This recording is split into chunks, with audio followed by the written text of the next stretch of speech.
Welcome to the shop tour video 3. No, this isn't a tour. Shop build vlog 3. I don't freaking. Every time I step into this shop and I look around, I really feel like I haven't made a whole heck of a lot of progress because it's still a gigantic mess.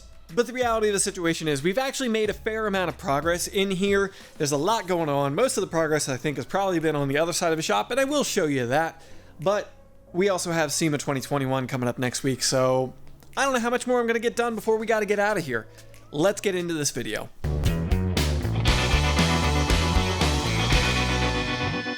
SEMA 2021. For me, it's going to be from the 1st to the 4th.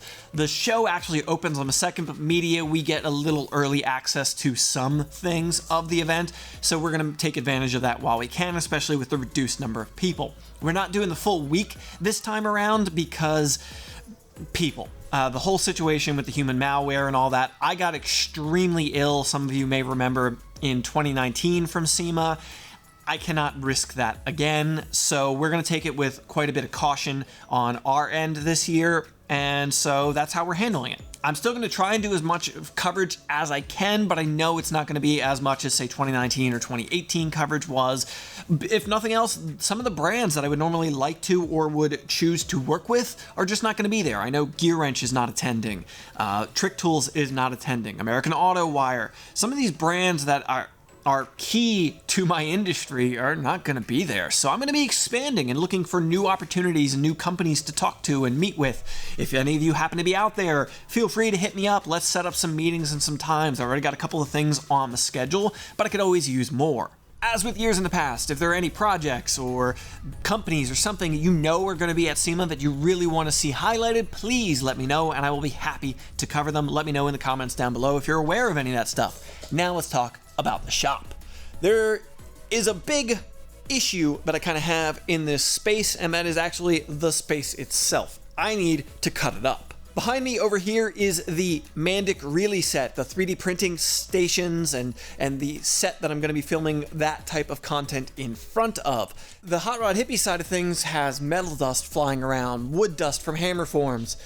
The Mandic Really side of things, well, that's sensitive electronics equipment. I obviously can't have those two things mixing thoroughly. I'd like to put up like an air filter system, a shop filter system, and everybody's saying, oh, just build them yourself with some filters and some box fans, and that does seem to be the economical way to do it.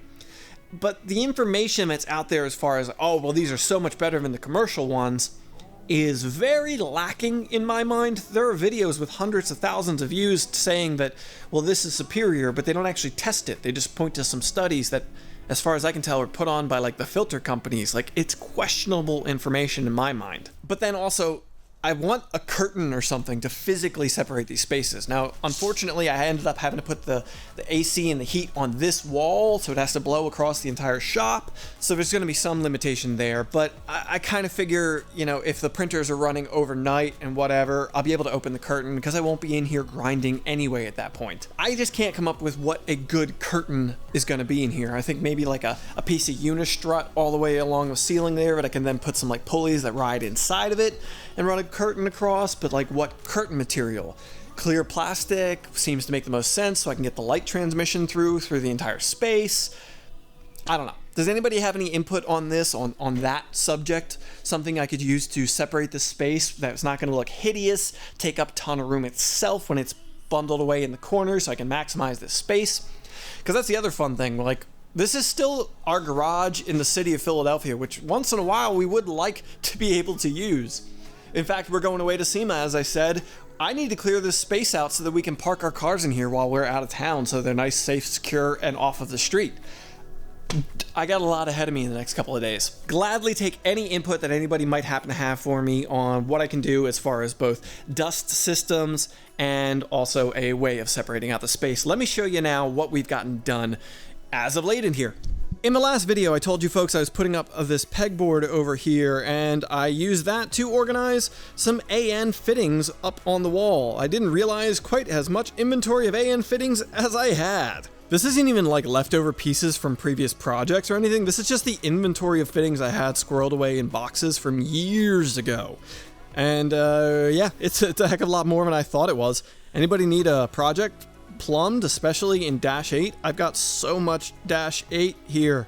This is just plastic pegboard from Home Depot, and The pegs are off of Amazon, both of which I'm not impressed with, but it's what I was able to get on short notice and keep on working. I got the AC system plumbed in, hoses connected, it is up and running now, so we now have AC and heat in there. It's like 50 degrees outside right now, so the heat's gonna start coming in handy real quick. But I also got the garage doors insulated with the kits that I showed in the last video, and I also put up these moving blankets for a little more sound absorption in here, which every time I do something in here, the sound echo and all that is getting a lot better. I think the last video I filmed, I didn't even do any like audio correction for the echo.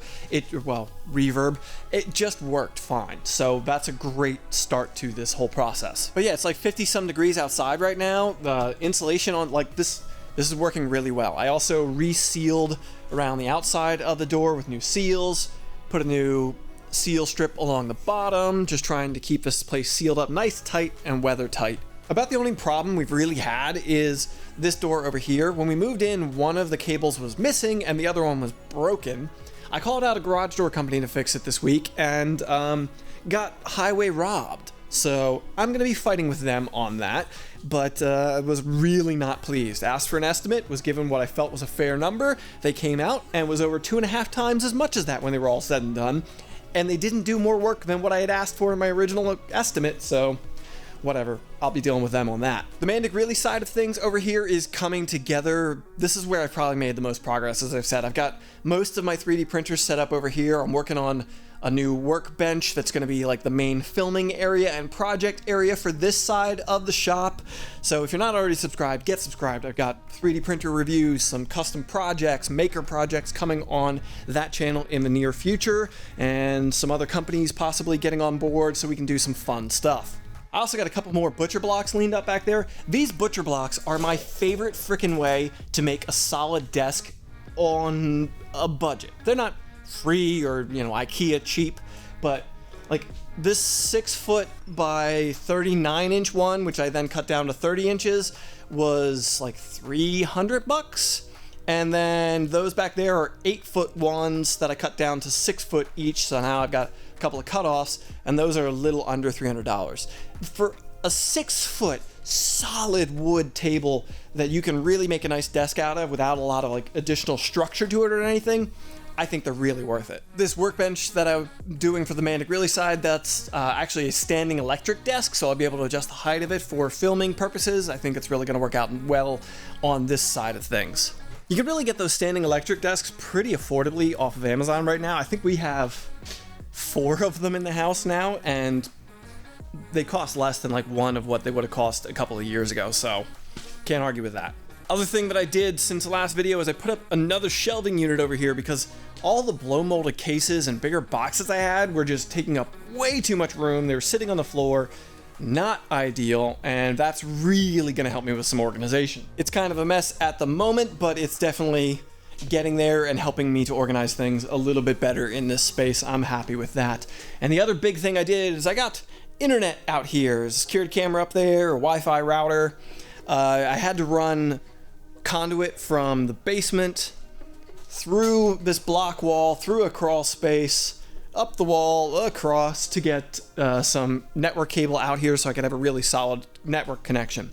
Yes, I could have just like Wi-Fi'd it in here and been, I guess, fine, but I want to be able to do like live streams. I want to be able to work and do a like high quality live stream with my good cameras and really show you folks like the process while I'm doing some projects sometimes, or have like, I used to do like a once a month live stream on the HotRodHippie. I'd like to get back to that where we could just sit around in the shop and chat. And you folks, I have all the tools at hand, so if you want to ask questions about them, they'll be right there for me, or maybe I can demonstrate a project once in a while during those lives. Like, I want to have that ability, and having a good, solid network connection in this space is critical to that.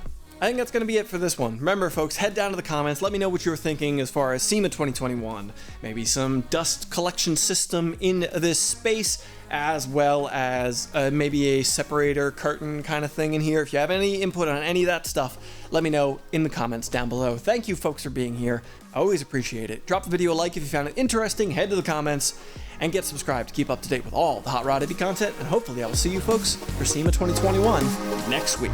Bye-bye.